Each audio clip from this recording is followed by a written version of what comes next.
1986 nang patalsikin ng libu-libong mga Pilipino ang mga Marcos sa pamamagitan ng EDSA People Power Revolt. At sa kanilang pagbabalik, sila'y inusig ng publiko dahil sa umano'y katiwaliang naganap noong Pangulo pa si Ferdinand Marcos Sr.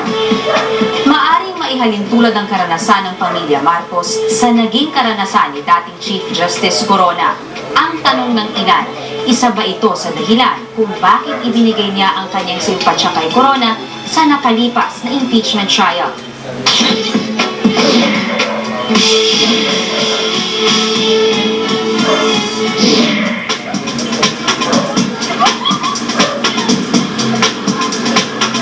Nitong nakaraang pagdiriwang ng Araw ng Kalayaan, isang bagay ang minimithing makamit ng mga taga San Pedro, Laguna. Ang kilalanin sila bilang isang ganap na syudad. At ang isa sa mga susing inaasahan nilang magbubukas ng pinto para rito. Nagagawa kami harap sa inyo ang chairman ng Senate Committee on Local Government, Senator Ferdinand Marcos. Bilang pinuno ng komite sa local government, si Senador Marcos ang siyang nangangasiwa upang maging ganap na syudad ang San Pedro. Pinangunahan niya ang flag raising kasama si Congresswoman Cynthia Villar. Ang may bahay ni Senador Manny Villar na kapartido ni Marcos sa pagkapangulo noong 2010.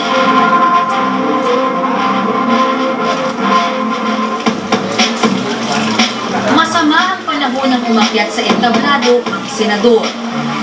Ito po yung una, ang tinatawag namin dati Marcos Brother. Dahil pagka ang isang Marcos ay katayo para makapagmagsasalita, habang magsasalita ang Marcos, tignan niyo po, nawawala ang ulan.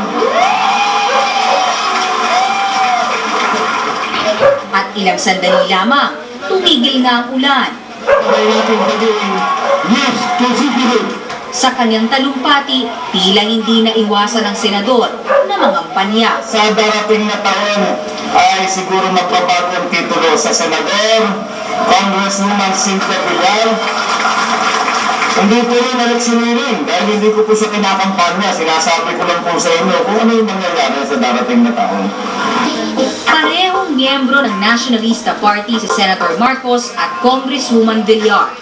Maging ang mayor ng San Pedro na si Calixto Catakis, kasapi rin ng Nationalista Party. Ang ama ni Bongbong na si Ferdinand Marcos, miyembro rin ng Nationalista Party noong siya'y nanalo bilang presidente taong 1965. Ngayon na, ang kalayaan mula sa mga Espanyol ay panandalian lamang dahil sinakop naman tayo ng Estados Unidos. Binalikan ng senador sa kanyang talumpati ang kasaysayan ng pananakop sa Pilipinas at may pahaging pa sa mga kasalukuyang asyendero ng mga lupain sa bansa. Pero nakalagang kadena sa pagkakaalipin sa lupa ng dagdaan ni dating Pangulong Ramon Magsaysay dito mismo sa San Pedro Tunasan ang unang batas sa Land Tenancy Act. Ang kalayaan ay dapat na may katumbas na katiwasayan ng buhay dahil higit na masarap tikman ng kasarindan kung hindi kumakalam ang sikmura. Bago tapusin ang kanyang talumpati, binigkas niya ang mga salitang unang sinambit ng kanyang ama noong una itong naging presidente. This nation can be great again.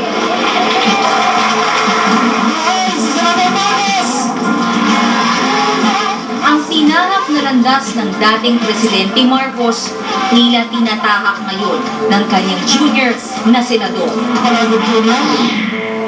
Ang dugong Marcos na dumadaloy raw kay Bongbong ang sinasabing isa sa mga dahilan kung bakit nitong nakaraang impeachment trial ni Chief Justice Renato Corona, isa si Senador Bongbong Marcos sa 3 senador na bumoto para ipawalang sala ang dating punong maestrado.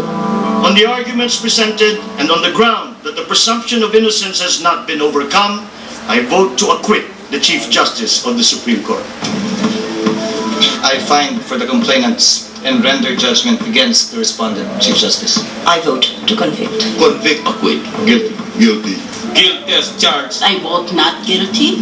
I vote to hold the Chief Justice of the Supreme Court, Renato C. Corona, guilty as charged. Napatalsik si Corona sa pwesto at kanya-kanyang paliwanag ang mga senator judge matapos ang makasaysayang pagboto. Hindi mo maaalis at may iwasan ang mga pwersa na politikal na siyempre nararamdaman ng bawat senator dyan. Bago kayo naglabas ng verdict, kaliwat kanan yung surveys at ang dami talagang surveys nagsasabi na conviction. Hindi ba kayo natakot na kakaiba yung pananaw nyo sa pananaw ng maraming tao? Ang katungkulan ko bilang senator judge ay makinig sa kaso, makinig sa ebidensya at mag-decide kung guilty o hindi. Kung survey ang susundan, ba't patay ng trial? Magpa-survey na lang tayo, hindi yun na lang yung maging verdict. Mas mahalaga sa akin na nakikita nila na tapat naman ako sa aking ginawang trabaho bilang senator judge. Nagkamali siya o hindi niya sinama lahat. Hindi naman impeachable pa yun. Dahil this is the Chief Justice of the Supreme Court and the highest magistrate of the land. An impeachable offense must amount to a crime that will be able that affects the life of the state.